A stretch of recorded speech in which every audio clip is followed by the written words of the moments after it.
Shalom, Yashala, Shalom. First and foremost, I want to give all praise, honor, and glory to the Most High Yahweh. I do so in the name of His only begotten Son, Yahweh Shai. Double honors to the apostles and elders of Yashar Allah, called Haloyim La Yahweh, Bahasham Yahweh Shai, Bahasham Hawakakodash, for blessing our elders with the spirit of truth, so that we may know. Shout out to the Akim and the Akwaf that's keeping the faith and the word. Y'all keep at it. It's your brother Abaya coming at you with more quoted precept. Salam. Scripture says we are to love the Most High with all our heart, mind, soul, and strength.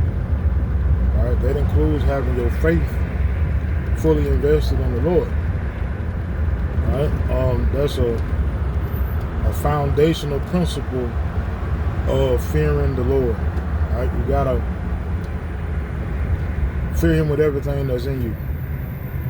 All right, Esau Edom requires that fear of Him in this world.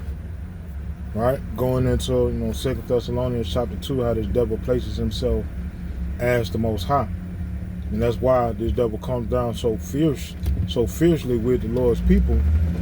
Whenever the Lord's people are lacking, and this devil literally makes sure that the Lord's people are lacking, so he constantly instills a certain fear in the people pertaining to this system.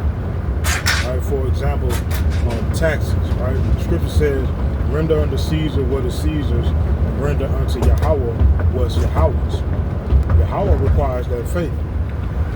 Right? Caesar requires that dollar.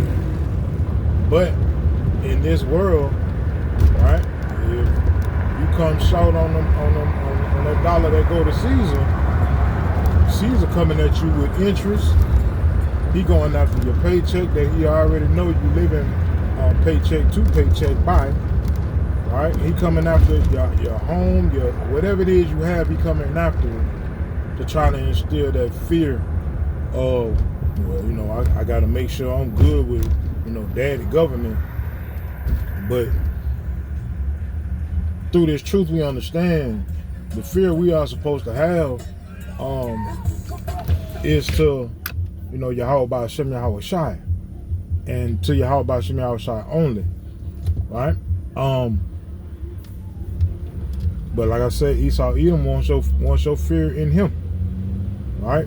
Another instance, the Straits of Hormuz, right? How they went over there first. They were telling Iran that they better open the straits up or he gonna bomb everything. Then it went from that to him actually sending military over there to block the straits themselves, which on some tit for tat type nonsense, right? That really wasn't a militarily strategic move. That was more so on some toddler activity. But nevertheless, since that's happened, the straits have been open and closed, open and closed, open and closed, open and closed. And what that's doing is tampering with the spirit of the people, not the people of the truth. Right? Those of us that know what the will of the Lord is, it ain't doing nothing, to our mind, because we understand one way or another. That famine has to hit this place. Civil unrest has to hit this place. Civil war has to hit this place because of the prize of these devils. It got to get bad out here. Whether now or later, it's looking like now, right?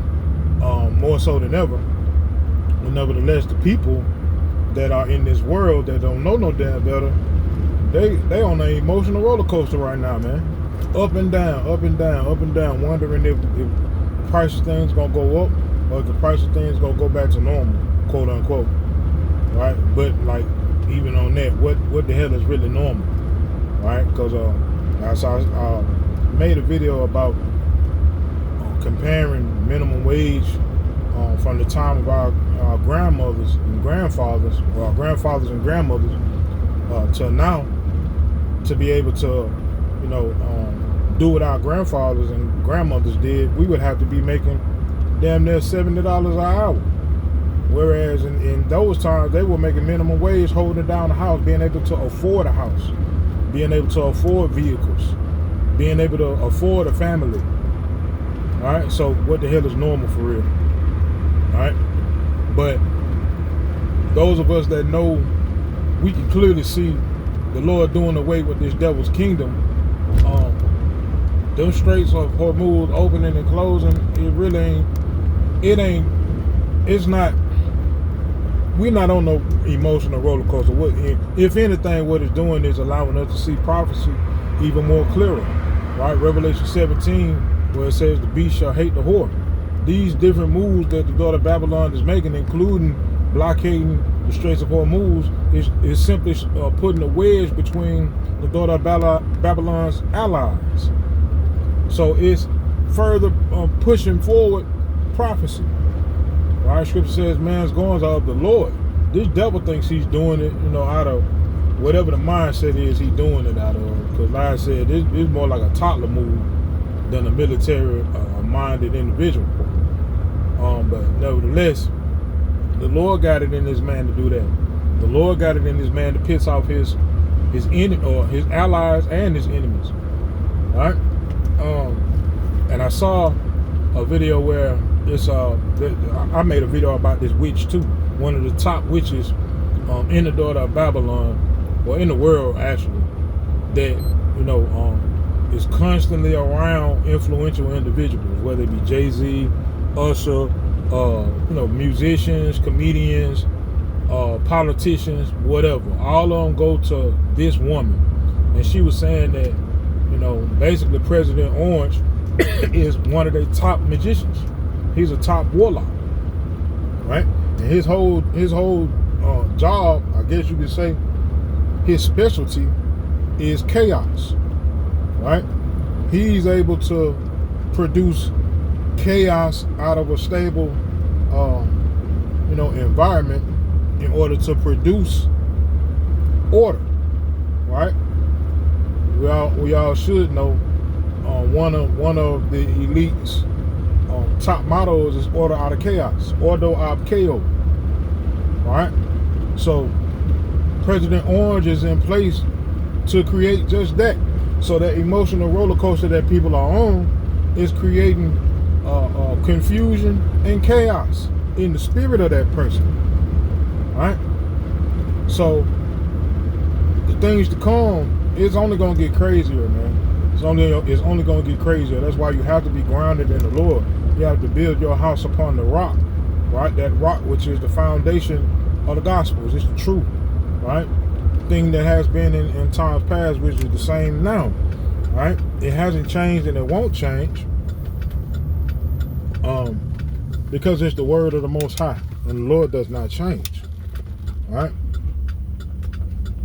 But like I said, man, the majority of people in this world that don't know what the hell going on, man, they all over the place. So when it get chaotic for real, they're gonna fall right in line with that chaos, and they're gonna be a part of that chaos too.